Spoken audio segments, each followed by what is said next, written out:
I don't have anything else to say to you. I won't forget what happened here. But I'd advise you to. If you keep silent and stay out of my business, we'll never be at odds. Just remember whose city this is.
Where to?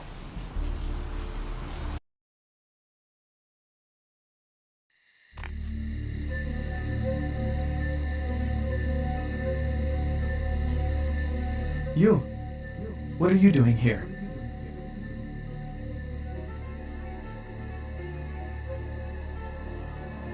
No?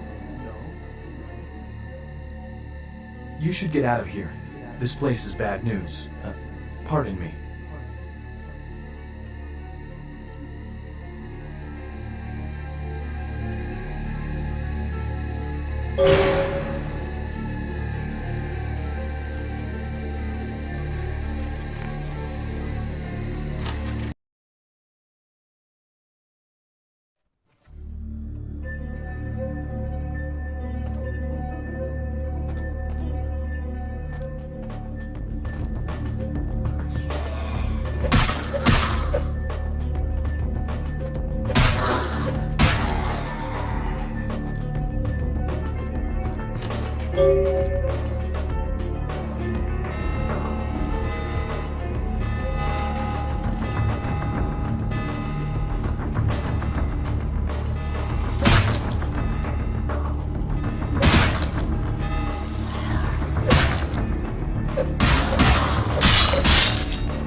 It is witness for my supernatural longevity.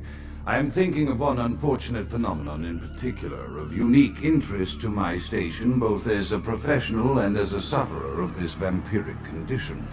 It seems the stream of time has begun to erode the moorings of my chosen course of study, for the methodologies that gave birth to psychology are slowly disappearing. I find myself in an era that overlooks the physical component of psychological pathology time and again in favor of the sophistic practices of Freud. Phrenology, dactopintilism, and the rest of the old guard has fallen by the wayside, its champions all silenced in death, with my unique exception. Would that I could make my voice heard again, although it may be suspicious should I return to popular medical discourse 50 years after my apparent death. No, better that I continue my studies into the psychoses in secret. One day, may I hold up my own cure as validation of the methods. I am confident no cure for my condition, or that of my beloved wife, lies within our figurative minds, waiting to be unlocked by the correct combination of memories recovered from our childhoods. And I'm most certain it has nothing to do with the relationship between myself, my parents, and my genitals. Sorry, Sigmund, but I choose to stay my course. In time, too, may your star fade and disappear.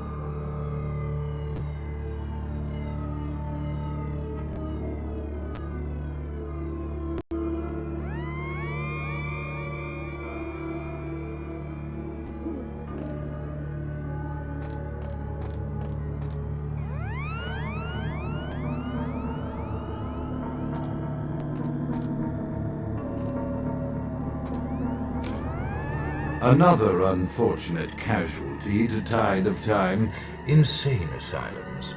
I lament their loss not only as brokerage houses for the breadth and depth of human psychoses, but also I shall mourn the disappearance of that peculiar environment present only in an insane asylum. That palpable atmosphere of blistered brains and churning bowels, the odoriferous melange of freely flowing bodily humors, that gently rolling cacophony of distant sobs and screams, the muttered cursing at perceived enemies, and the blissful gurgling of the lobotomized, like a newborn babe discovering the sky. I shall still find test subjects as surely as I find bloody sustenance in the night, but this climate, I fear, may never be replicated.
Often I reflect with great regret on the missed opportunity that was my infector.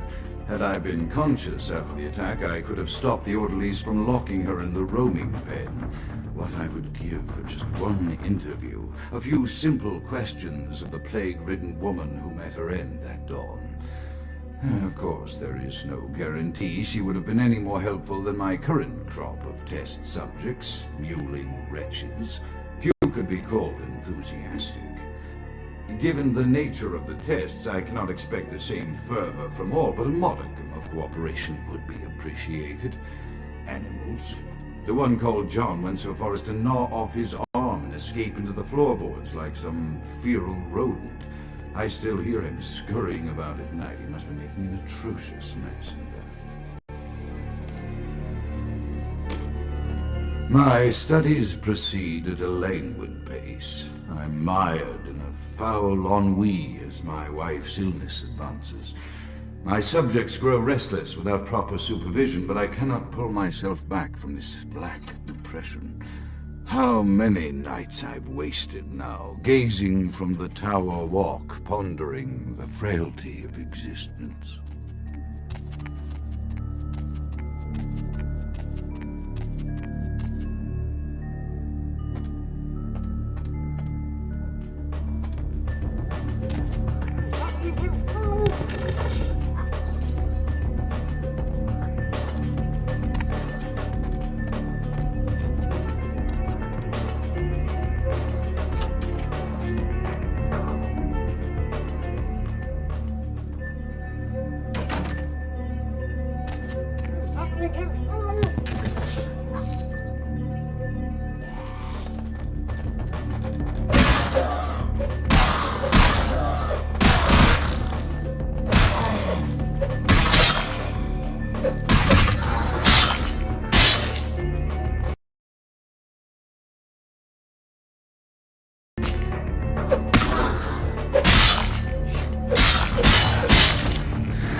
After decades of solitary study into this affliction, I have learned that it is by no means mine alone. Indeed, the city is home to an entire society of similarly afflicted individuals with whom I've only recently made contact.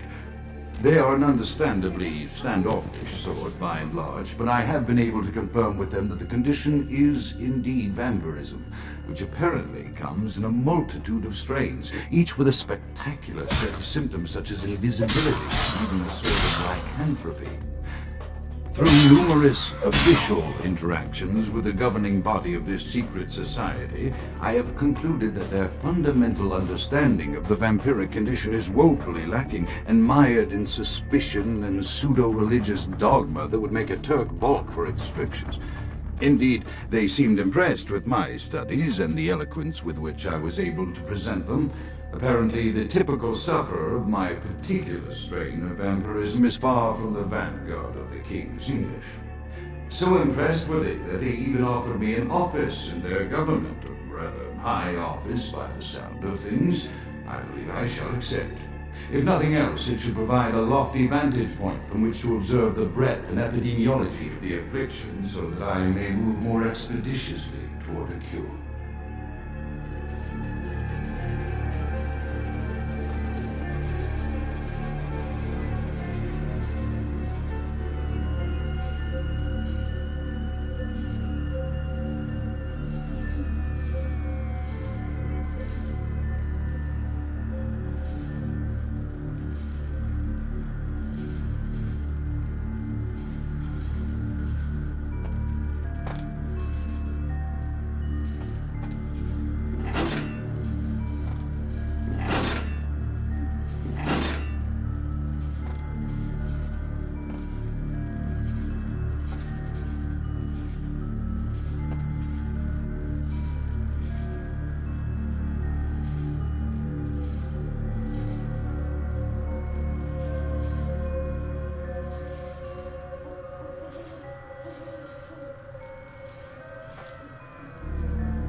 As I expand my dealings with the vampire government, I have encountered a disturbing new symptom of this affliction. Frequently, in conversation, I will hear voices emanating from other vampires. Voices that are not their own, but which seem to have insight into their lives beyond what I could gather from simple conversation. These voices seem to echo from deep within my fellow vampires, and I cannot be certain if this symptom belongs to my strange risk or theirs. For the voices are various, inconsistent. I dare not mention this symptom to my vampiric peers, for they have proven themselves true predators to whom I could be loath to reveal any sign of weakness. Indeed, these voices have counseled me against confessing their presence, and until I can confirm their source, I will listen. The information the voices have given me ranges from curious to... The latter case is especially true of one powerful vampire whose name I shall not commit to recording in the interests of self-preservation.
The voices have increased in frequency and direction of late.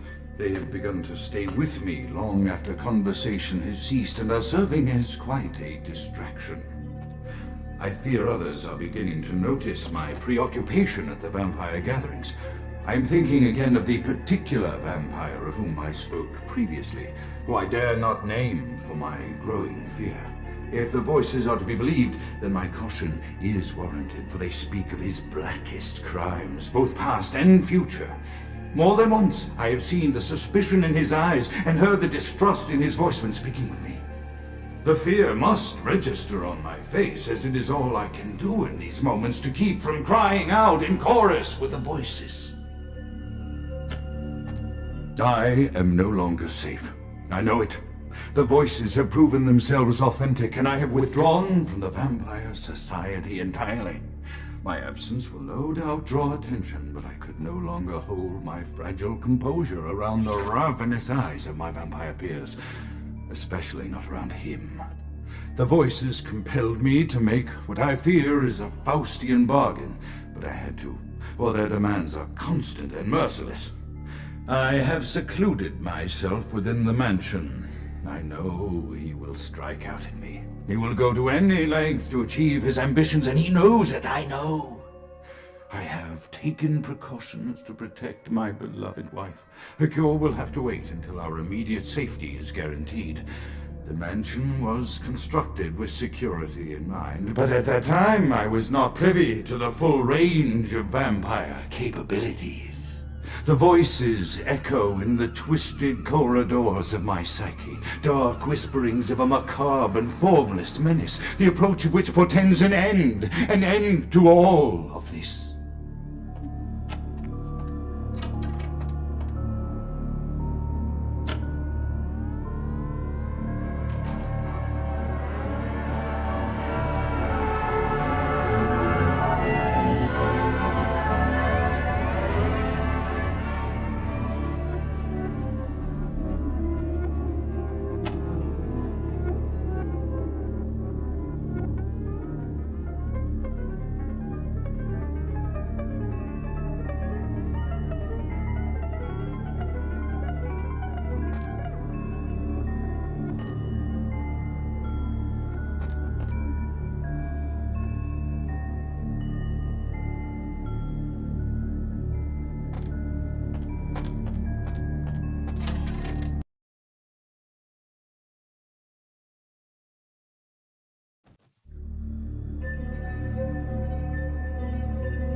Meine flames! Grout is dead? Pity it could not be by my hand. No matter. Soon your self-made kings and false prophets and all who bear the mark of the beast will be washed from the earth for the coming of the Lord. As you burn, tell them it was Grünfeld Bach who sent your damned soul to that lake of fire. All agents of Satan shall return to whence they came. Let this righteous display serve as a promise to all who serve the Archdeacon Lacroix. I am coming for you, Lacroix. By the power of the Lord, I will release your thanks for you.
Evening there. Something burning? Ugh, smells like someone burnt the burgers. Sure, I'll open her up for you. Jeez, I could go for one of them double-spaced burgers with the onions and the cheese and some bacon and a guacamole. Ooh.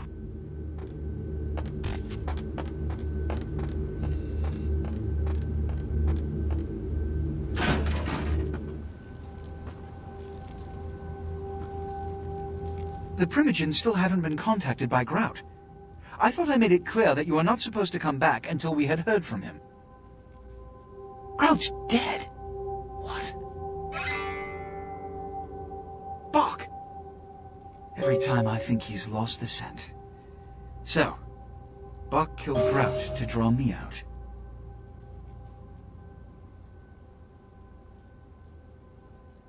Bach is a hunter. They stalk and kill our kind to appease their god.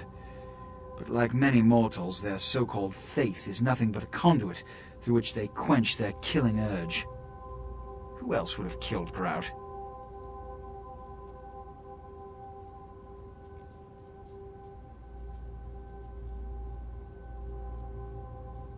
Look at me. Are you sure it was Nines Rodriguez? Because if it was, the consequences... Do you know where this might lead? Do you really have any idea?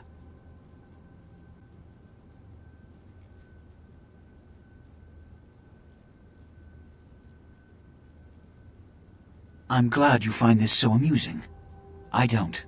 And do you know why? It means... Under most circumstances, I would call a blood hunt on the murderer immediately. However, the anarchs of this city may interpret such an action to be a declaration of war. I do not want a war with them. This decision will take some time. I need to confer with the Primogen on this.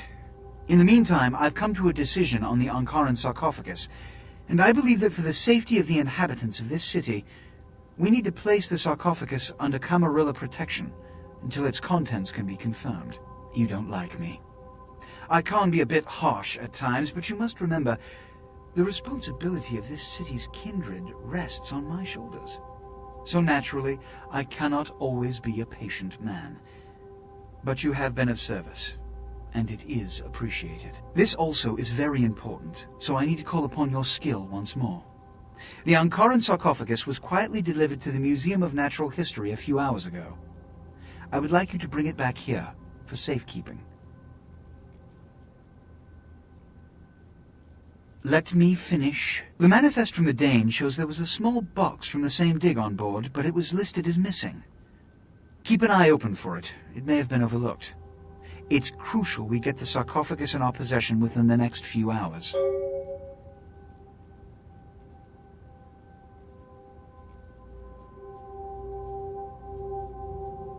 Yes, of course. Here. I can't have one of my representatives running around ill-equipped for that task.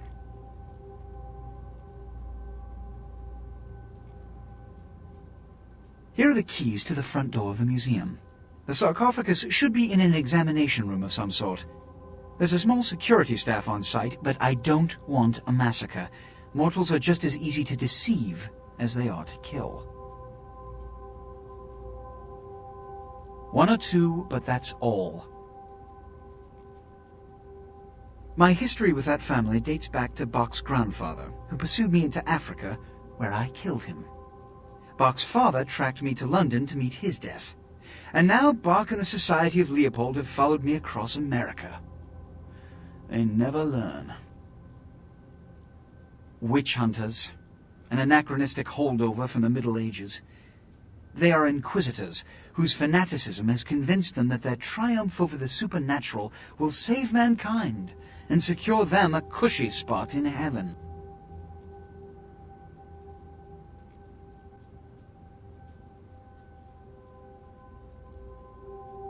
A blood hunt is a death sentence. When one commits a high crime against our society, a blood hunt may be called. It is then the responsibility of the city's kindred to bring the offender final death. There is a degree of immediacy attached to this task. Work fast. And, as on the Dane, you are not to open the Ankaran sarcophagus for any reason. Excuse me.